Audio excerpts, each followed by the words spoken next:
to Telekom Podcast. Akhirnya nih ya Telekom Podcast balik lagi. Seneng gak sih? Pastinya dong seneng ya. Karena di episode kali ini kita akan membahas sesuatu yang menarik nih. Kita akan ngebahas sesuatu yang erat banget hubungannya sama kita. Kita pakai dalam kehidupan sehari-hari. Dan mungkin nih bagi beberapa orang sesuatu ini kurang tahu apa, nggak sadar gitu loh.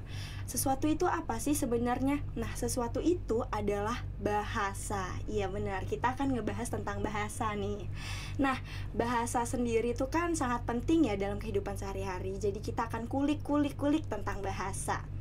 Tapi kali ini aku ngobrolnya nggak sendirian karena kayak ada yang kurang gitu nggak sih. Jadi hari ini aku hadirkan seseorang yang bakal aku ajak ngobrolin tentang bahasa lebih dalam lagi nih. Dia adalah seorang mahasiswi ilmu pemerintahan Universitas Lampung dan juga aktif dalam program sosial dan pendidikan khususnya literasi. Ini dia Kak Yolanda Sabrina Putri. Halo Kak Yolanda.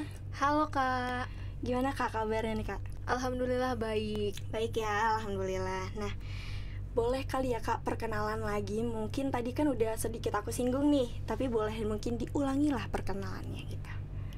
Oke, halo Komers, kenalin nama aku Yolanda Sabrina Putri.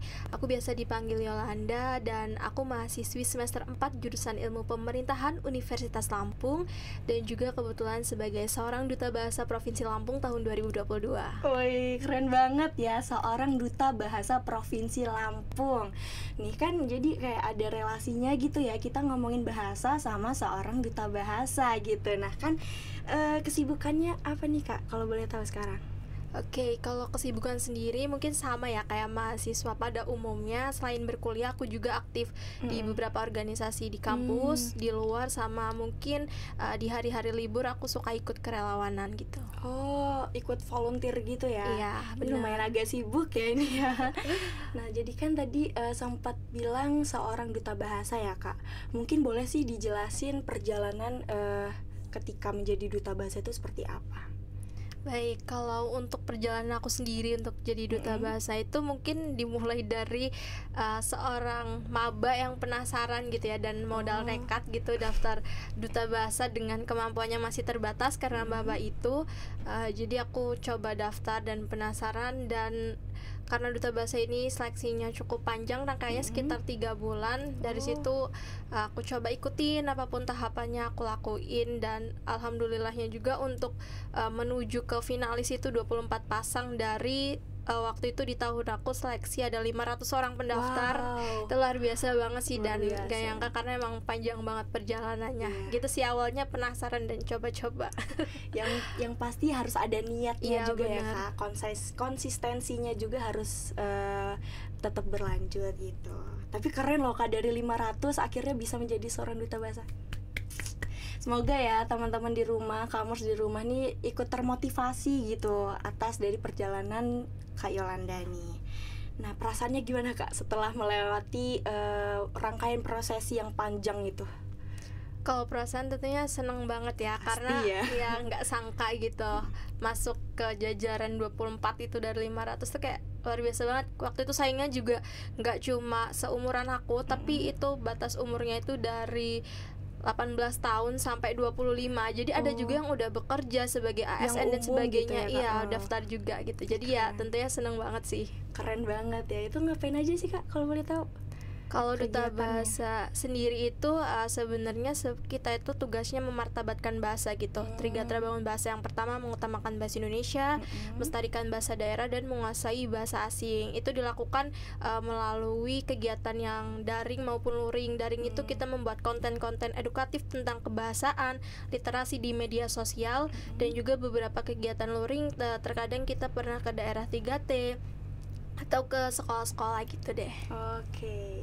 Nah, ngomongin soal bahasan ya Kak, kan begitu luas ya kalau mau kita breakdown semuanya di sini, kayaknya nggak bakal cukup nih durasinya ya kan. Maka dari itu kita fokusin aja nih Kak, kita kerucutin. Gimana kalau kita ngomongin tentang bahasa slang, bahasa gaul ya kan, bener ya? Iya, Bahasa benar. slang. Nah, menurut Kakak nih sebagai seorang duta bahasa, bahasa slang itu apa sih sebenarnya? Ya, bahasa slang itu sendiri atau yang dikenal bahasa gaul ya itu suatu ragam bahasa yang muncul atau digunakan oleh kelompok sosial tertentu dan kondisinya itu sifatnya itu informal gitu. Oh, informal. Iya. Itu bahasa ini biasanya muncul juga itu karena anak-anak muda khususnya yang pakai ya. Anak-anak muda ini ngerasa bahwa penggunaan bahasa Indonesia yang baik dan benar itu sifatnya kaku dan terlalu formal kayak gitu. Jadi gitu mereka menggunakan menciptakan istilah-istilah baru, kata baru yang mereka pakai untuk berkomunikasi gitu. Jadi kebanyakan anak muda lah ya, Gen Z gitu. Iya, benar banget. Jadi bisa dibilang bahasa slang ini merupakan tren-tren bahasa ya yang ada di suatu wilayah gitu kan. Nah, tanggapannya gimana nih Kak terhadap tren bahasa yang ada di daerah Lampung deh terutama? Kan banyak nih yang kayak kalau di daerah Lampung sendiri ya, kayak as we know tuh kayak ada tambahan geh di setiap kalimat gitu. Misalkan ayo geh liburan, atau misalkan kayak dorang untuk menggantikan kata mereka gitu. Itu tanggapannya gimana Kak? Kalau tanggapan aku sendiri sebenarnya fenomena munculnya tren-tren bahasa slang ini tentunya suatu hal yang wajar aja sih, terutama di era saat ini gitu kan. Karena kita kan berkomunikasi dan bahasa itu sendiri sifatnya itu dinamis gitu. Jadi wajar aja muncul istilah-istilah baru itu sendiri gitu. Jadi nggak yang statis gitu ya. Iya, benar. Punya revolusi ya kan. Jadi penyebaran bahasa slang di daerah Lampung itu gimana menurut Kakak? Kalau penyebarannya sendiri menurut aku cukup cepat ya dan luas, terutama saat ini kan eranya teknologi gitu. Dan seperti yang tadi dibilang kayak kamu orang, terus ada basing juga gitu kan. Basing, susuk gitu kan. Iya, benar. Itu sering dipakai terutama sama influencer sekarang itu kan juga pakai kayak di TikTok dan lain sebagainya. Jadi tentu aja mudah banget menyebar dan mempengaruhi berbagai daerah yang ada di Lampung gitu. Nah, dari penuturan Kakak ini jadi terbesit gitu kan, mudah menyebar dan mungkin bisa jadi suatu kebiasaan ya, kebiasaan baru, tradisi baru maksudnya ya. Itu kenapa sih Kak? Bahkan ya mungkin kalimat-kalimat itu atau bahasa slang itu dianggap keren. Kenapa itu menurut Kakak nih? Oke, kalau menurut aku sendiri kenapa bahasa slang atau gaul ini mudah menyebar gitu. Yang pertama, ini mungkin dianggap lebih mudah dalam berkomunikasi, khususnya anak-anak muda sekarang gitu ya. Karena itu tadi, karena kalau pakai bahasa Indonesia yang baik dan benar dianggap terlalu kaku dan formal gitu. Makanya mereka menciptakan istilah baru yang mereka lebih mudah ingat, kayak mager, malas gerak, kan itu lebih singkat dan enak untuk berkomunikasi gitu ya. Jadi ya ini mudah disebar untuk memudahkan komunikasi mereka gitu. Dan kenapa dianggap keren? Karena anak muda ini kalau sesuatu yang baru nih dipakai beramai-ramai pasti, ini pasti keren nih gitu. Makanya gampang banget cepat menyebar dan dipakai, dan itu juga tentunya akan memunculkan budaya-budaya baru gitu sih. Karena kalau kita lihat mungkin di Lampung pemakai gitu. Kalau ketika kita bawa bahasa itu keluar daerah Lampung kayak ke Jakarta mungkin atau ke Jawa gitu, pasti orang-orang sudah bisa menebak gitu kan? Ini dari daerah Lampung gitu. Karena setiap daerah juga beda-beda penggunaan bahasanya gitu. Ada ciri khasnya lah ya Kak.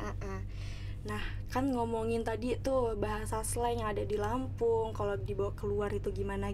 Sebenarnya nih Kak, tujuan dari bahasa slang sendiri itu apa sih?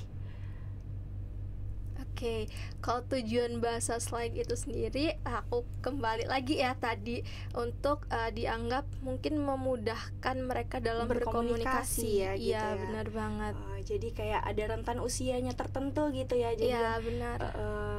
Di usia ini misalkan kita lebih enaknya berkomunikasi pakai yang lebih kayak disingkat-singkat gitu, mager, males gerak gitu ya kan. Iya, benar banget. Iya, benar sih, benar. Nah, tadi kan Kakak bilang membuat budaya baru ya, itu ada dampak negatifnya nggak sih Kak sebenarnya? Kalau untuk dampak negatif, kita bisa ngeliat gini ya, bahasa itu kan sebagai alat komunikasi juga gitu kan ya. Dan itu tadi bahasa itu bisa baik dan benar. Kalau bahasa yang baik itu artinya dalam komunikasi di mana yang berkomunikasi antara dua orang atau lebih itu bisa menerima dan memahami informasi yang diberikan gitu.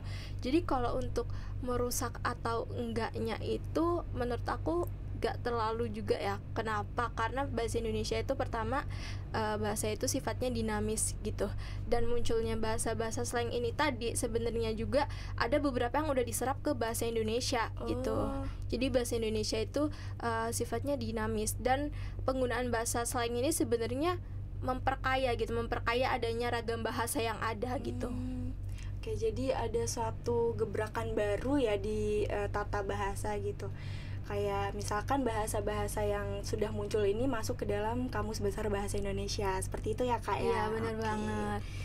Mungkin terakhir nih, saran ya, Kak, untuk teman-teman ya yang mau menggunakan bertutur kata, menggunakan bahasa slang ini tapi nggak merubah makna dari bahasa yang kita pakai, itu gimana?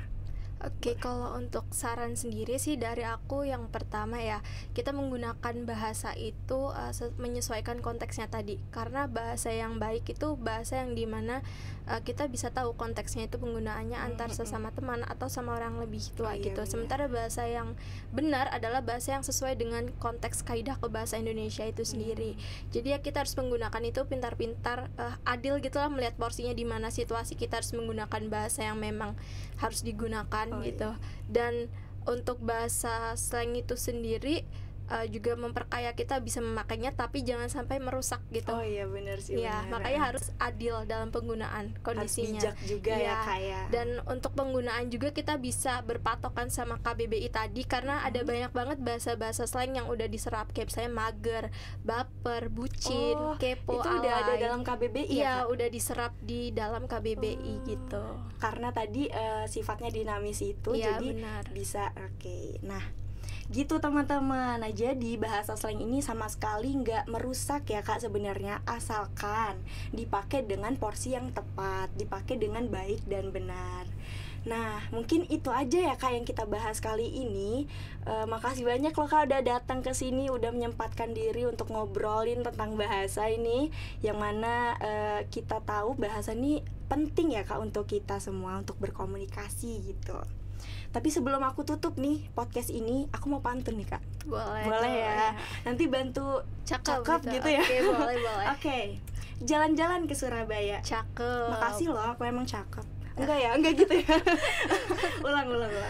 Jalan-jalan ke Surabaya. Cakep. Jangan lupa beli surabi. Cakep. Aku dan Mulyarmanda pamit undur diri. Dadah, sampai jumpa di next episode.